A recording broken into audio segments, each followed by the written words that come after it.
Good afternoon, everybody. Welcome to another episode of the Daily Fill. As you all know, the coronavirus prevented us from traveling abroad last 2020. At isa sa mga na-miss naming bansa ay ang Japan. Kivi, anong pinaka-na-miss mo sa Japan? I miss the places that we visited, the culture, the transportation, and especially food. Anong pinaka-na-miss mong Japanese food?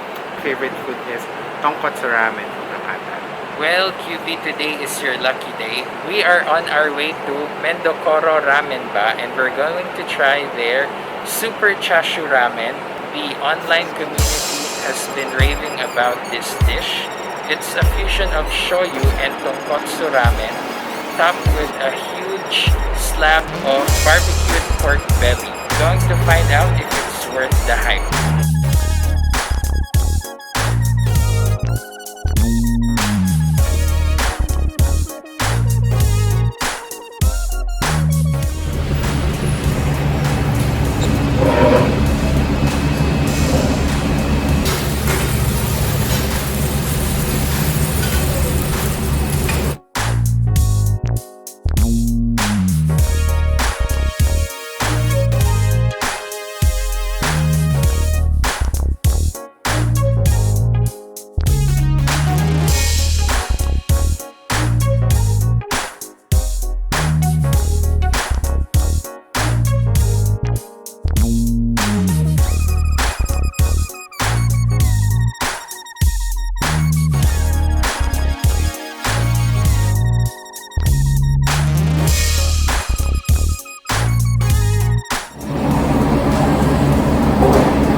Lunch at Mendokoro Ramenba and we had a great time. The soup was really rich and flavorful and salty and creamy.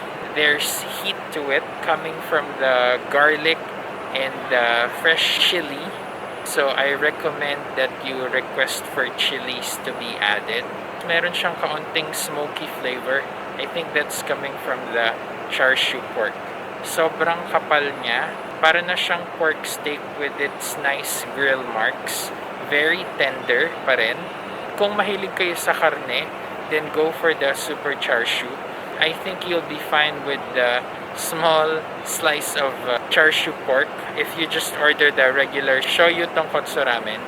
Tapos yung noodles, sobrang kapal niya. Mas makapal pa sa spaghetti noodles. The broth is super thick and rich.